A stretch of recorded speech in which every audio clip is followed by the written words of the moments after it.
There are no coincidences in the kingdom of heaven. There are only appointments. And the voice of the Lord has spoken.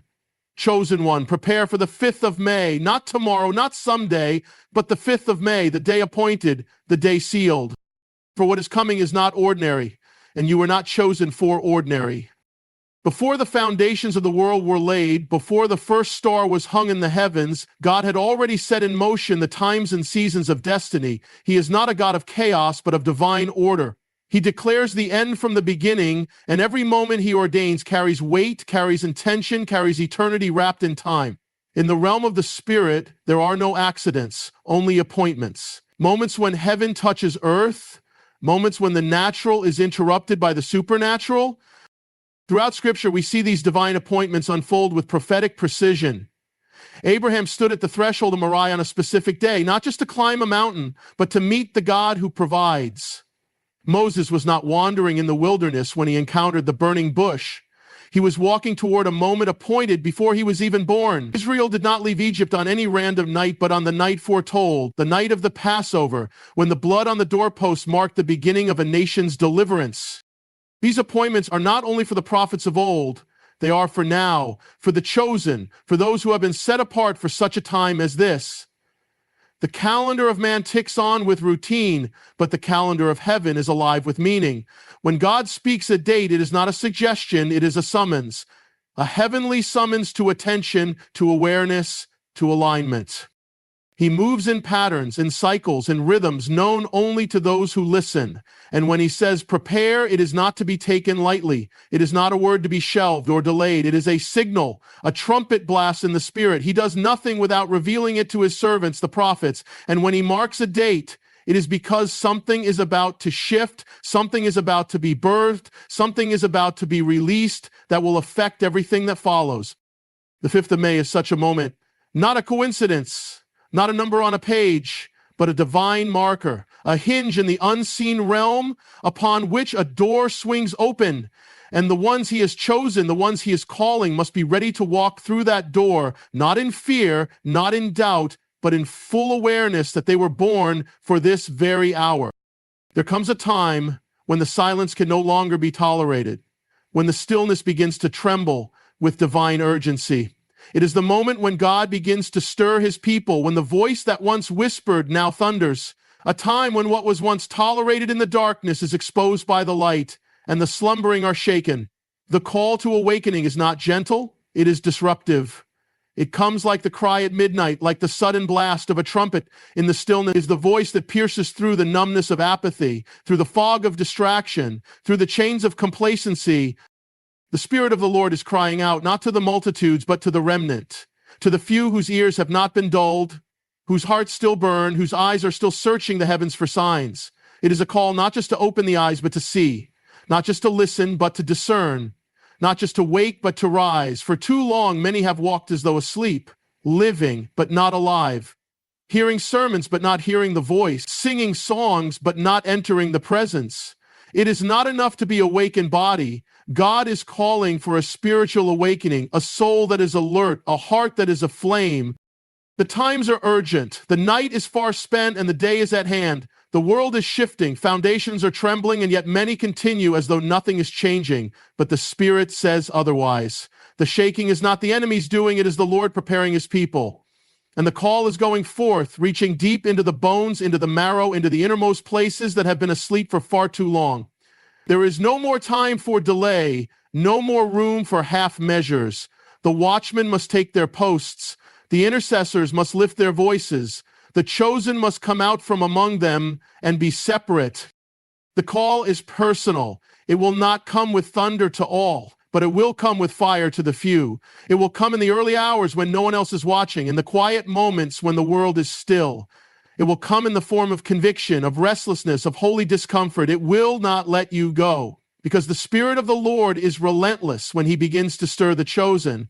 The call is not to the proud, but to the willing, not to the strong, but to the surrendered. And those who respond will find themselves standing in places they never imagined, carrying burdens they never thought they could bear, moving in authority they never realized they possessed. To awaken is to return to the first love, Return to the ancient paths. Return to the place where the voice of God is louder than the noise of culture, where his presence is more real than the distraction of the world. The call to awakening is the first step in the preparation, and only those who answer it will be ready for what is to come. There is a pattern in the fabric of creation, woven not by accident, but by divine intention. The fifth day, often passed over, often unnoticed, is not ordinary. In the order of creation, it is the day when life was stirred into motion, when the still waters were suddenly teeming with movement, when the skies that had hung silent were filled with the sound of wings. It was the day when God spoke again, and his voice did not merely form, his voice filled. The waters brought forth abundance, and the heavens echoed with life. It was a day not of structure, but of vitality, not of form, but of flow, a day that marked the transition from stillness to movement, from silence to sound, from emptiness to overflow. And this is no small detail. God could have made all things in a moment, in a breath, but he chose 6 days, and he assigned purpose to each. The fifth day, in its essence, is the day of divine release. It is a day that speaks of preparation bearing fruit, of a world once being formed, now beginning to live, and not just live, but multiply, swarm, fly, fill. The language of the fifth day is the language of abundance. Let the waters abound, he said. Let the birds fly across the heavens. It was not a whisper, it was a command of overflow. And when he saw it, he said it was good. In the Hebrew understanding, the number 5 is the number of grace. It is the number that signifies favor given, not earned. Power released, not deserved. 5 loaves fed thousands. 5 fingers anoint, build, and bless. And on the fifth day of creation, grace appeared not as an abstract idea, but as the evidence of divine generosity and life-giving force. It was grace that brought life into the deep and flight into the sky. And this same grace speaks now, not as history, but as prophecy. So the mystery of the fifth day is that it holds a mirror to what God is doing. Again, just as he moved in the deep once, he is about to move again. Just as he filled what was empty, he is about to release fullness. The date marked as the 5th of May is not coincidental. It carries the echoes of that original day, that moment in creation when heaven touched the waters and the skies were stirred. It is a prophetic alignment, a parallel moment in the spirit where what was once natural becomes deeply spiritual. When God points to a number, a date, a season, it is because he is inviting us to look deeper, to see not just the surface, but the significance. And the fifth day is rich with hidden meaning. It is a day of movement for the chosen, a day of stirring for the still, a day of abundance for the prepared. It is the moment where the unseen begins to manifest, where preparation meets release, and where the grace of God begins to move like wind over the waters, carrying purpose, calling, and power to those ready to receive it. There is a battle raging that cannot be seen with the natural eye, yet its effects are felt in every realm of life, in the shaking of nations, the confusion of minds, the corruption of truth, and the trembling of hearts. It is not a battle of flesh and blood, but of spirit and truth, of light against darkness, of the eternal against the temporal. This war is not new. It began long before time was measured, when one exalted himself against the Most High, and it has continued through every generation. But in this hour, it is intensifying. The line between good and evil is no longer blurred. It is being drawn with fire. And the chosen must be ready to stand in the midst of it. Remember with me here, Satan, the Spirit of the Lord, is calling for separation, not in arrogance. The days of compromise are over. The age of neutrality has passed. In the realm of the Spirit, there is no middle ground. You cannot fight the darkness if you are flirting with its shadows. You cannot declare truth while embracing lies. And so the Spirit of the Lord is calling for separation, not in arrogance, but in consecration, not in judgment, but in purity. The chosen are being called to come out from among them, not in physical distance, but in spiritual distinction. Spiritual warfare is not simply praying louder or resisting harder. It is the alignment of your entire life with the purposes of God. It is living in such a way that the enemy sees you and trembles, not because of your strength, but because of the authority you carry. But authority only flows through obedience, and obedience demands separation. A tearing away from what is impure, a severing of soul ties with the world, a cleansing of hands and a purifying of hearts. In this warfare, the weapons are not carnal, They are not arguments or opinions or clever strategies. They are the weapons of the Spirit: truth, righteousness, faith, salvation, the Word of God, and the fire of prayer. And they are only powerful in the hands of those who are willing to be wholly His. The enemy is not threatened by a believer who looks like the world, talks like the world, and walks like the world, but he is terrified of one who is set apart, marked by fire, filled with truth, and led by the Spirit. There is a cost to this calling. Separation is never easy. It means letting go of what is comfortable, familiar, and even cherished. It means standing when others bow, speaking when others are silent, walking away when others stay. But in the realm of spiritual warfare, separation is not rejection, it is preparation. It is the process by which God refines His warriors, sharpens their swords, and clothes them in power. And those who respond, those who are willing to be different, to be holy, to be true, will not only survive the war, they will overcome it. Not by might, nor by power, but by His Spirit. For in the final hour, God is not looking for a crowd. He is calling forth an army, and that army will be made up not of the impressive, but of the obedient. Not the popular, but the pure. Not the many, but the separate. There are moments in history when the voice of God calls louder than the noise of the world, when His Spirit beckons His people to step away from the common, the distracted, the polluted, and return to the sacred. This is such a moment, a time not for celebration, but for consecration, a time to turn aside from the clamor of culture and bow before the holiness of God. The Spirit is moving, and He is not looking for those who are talented, clever, or strong. He is seeking those who are clean, those who have emptied themselves of the world so they might be filled with the fire of heaven. Consecration is not about legalism. It is not about performance or piety for the sake of appearance. It is about surrender. It is about removing what is unworthy so that what is holy can remain. It is the cleansing of the vessel so the oil can be poured without mixture. It is the return to the altar, not with half-hearted offerings, but with living sacrifices, the kind that cost, the kind that burn, the kind that are not taken back once given. In the days of old, before the priest could minister, before the prophet could speak, before the people could move forward, there had to be consecration. They washed, they waited, they listened, they stripped away everything that defiled. They touched no unclean thing. They didn't rush into God's presence as if He were common. They prepared themselves to meet the Holy One.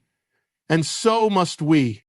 The hour is too late for compromise, the darkness too deep for diluted devotion. God is not calling for more activity. He is calling for greater purity. He is calling His chosen ones to set themselves apart, to come away from the noise and the corruption, to wash in His word, to be clothed not in opinion, but in righteousness. It is a call to go higher, and higher ground demands cleaner hands. This consecration is not only individual, it is prophetic.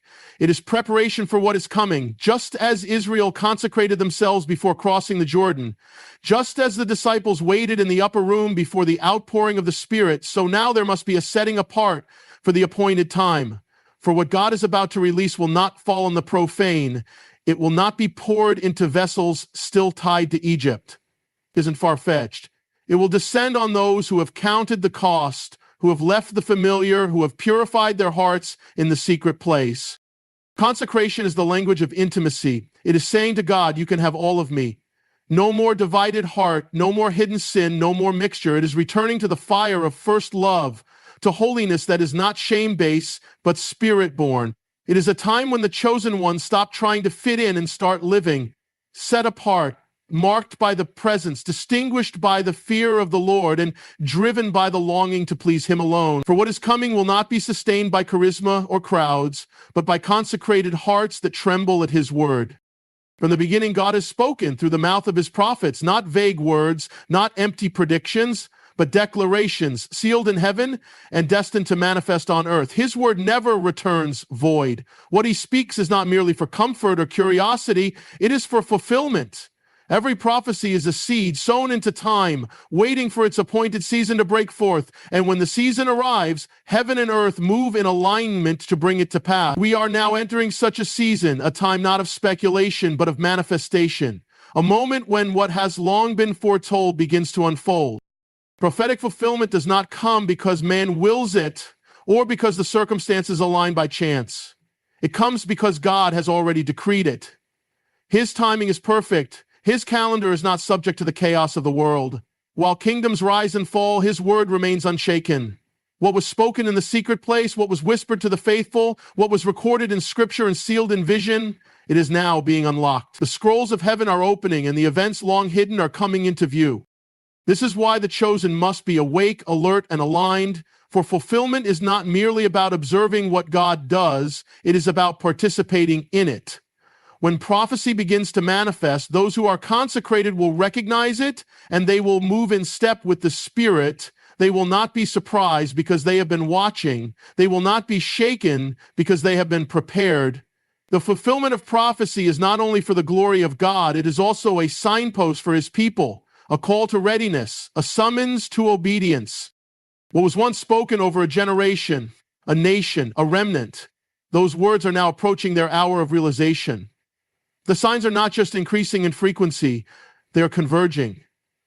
Prophetic threads that seemed isolated are now weaving together into a single tapestry. And in this convergence, the chosen must discern the season, for prophecy is not static. It is alive, it breathes, it burns, it waits for a vessel through which to be fulfilled. There are words that have lingered for decades, words of revival, of shaking, of outpouring, of judgment, of awakening. These are not myths. They are divine decrees, and their time is near. Even now, the Spirit is hovering over the deep, waiting for the voice of agreement from the earth. The prophetic is not passive. It demands response. It calls for alignment. It requires that the people of God step into the flow of what heaven is doing, not clinging to the past, not distracted by the present, but pressing into the fulfillment that is breaking forth. Prophetic fulfillment also separates, it distinguishes those who have ears to hear from those who dismiss the signs. It reveals the hearts of men. When what was prophesied begins to take shape, those who walk by faith will rejoice, and those who walked in doubt will be exposed. For the fulfillment of prophecy is not only a moment of glory, it is a moment of reckoning. And so this is the hour not just to remember the words spoken, but to war with them, to decree them, to stand upon them, to expect them. For the same God who fulfilled his word to Abraham, to Joseph, to Daniel, to Mary, to John, he is fulfilling his word again. The time of delay is ending. The days of waiting are reaching their close. And the voice that once declared the end from the beginning is now stirring the earth once more, so that what he has spoken might now come to pass.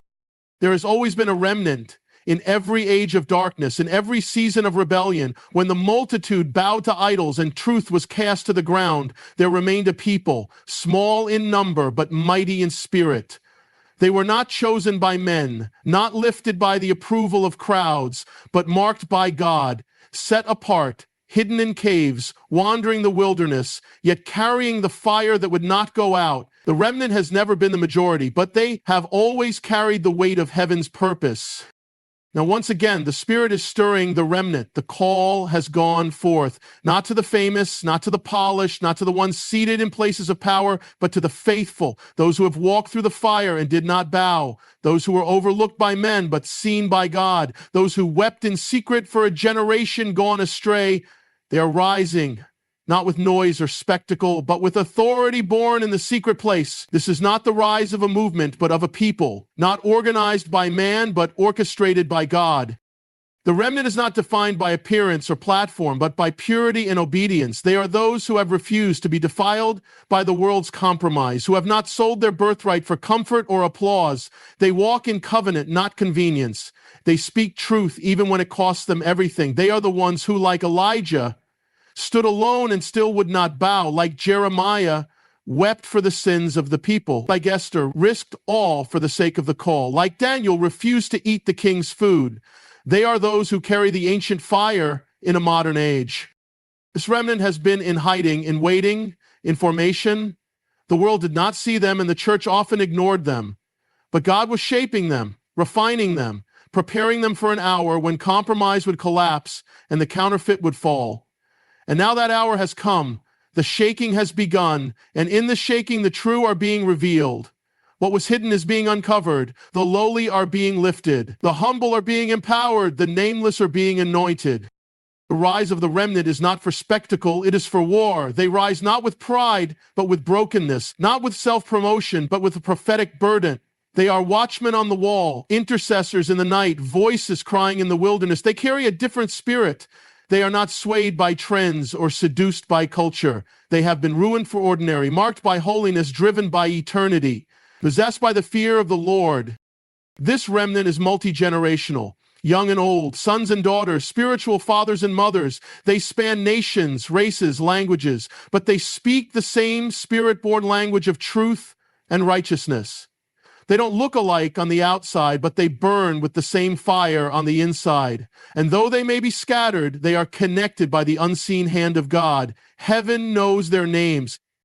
They rise in a time of moral collapse, cultural confusion, and spiritual apathy, not to condemn, but to call, not to retreat, but to advance. They are reformers, revivalists, restorers of ancient paths.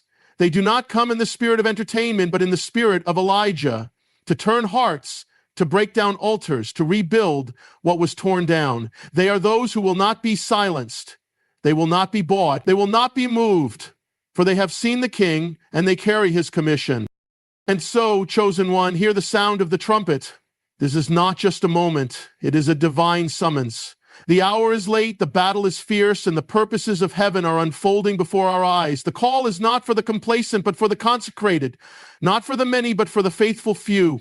You were not born by accident, and you were not awakened by chance. You were chosen for this very hour. The 5th of May is not just a date on the calendar. It is a marker in the spirit, a point of alignment, a threshold. And what you do in this hour will echo beyond this day. Will you rise? Will you prepare? Will you burn away what is false and embrace what is true? The Spirit is moving. The voice is calling. The heavens are watching. God does not operate on man's calendar. His clock is not set by governments, economies, or traditions. It is set by eternity. From Genesis to Revelation, we see a pattern. He appoints moments in time for divine encounters, divine shifts, and divine purposes. These are not random. These are kairos moments, sacred intersections where heaven touches earth and destiny is revealed. When the appointed time comes, nothing can stop it. And when it passes, nothing can reclaim it. The 5th of May is not just a date, it is a signal, a whisper from the throne room, a divine appointment etched into the fabric of time for those who have ears to hear and eyes to see. Just as God called Moses to the mountain, called Abraham to leave his land, called Esther for such a time as this, he is now calling his chosen ones to recognize the hour.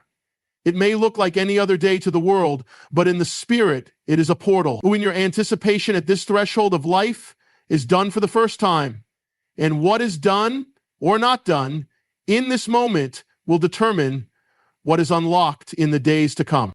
You do not choose the appointment, it chooses you. You do not make it happen, you prepare for it. Like the virgins awaiting the bridegroom, it is not enough to believe. Your lamp must be full. God does not pour out his glory on the unprepared. He moves where there is expectation, where there is consecration, where there is obedience. This is not a time to delay or debate. It is a time to discern. For when heaven sets a date, those who are asleep will miss the visitation, and those who are awake will walk into destiny.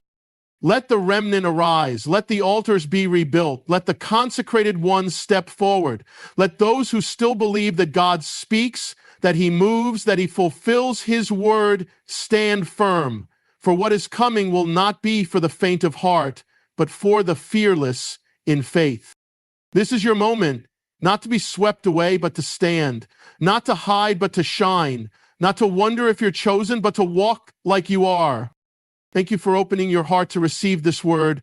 May you walk in boldness, in purity, in fire, and in faith.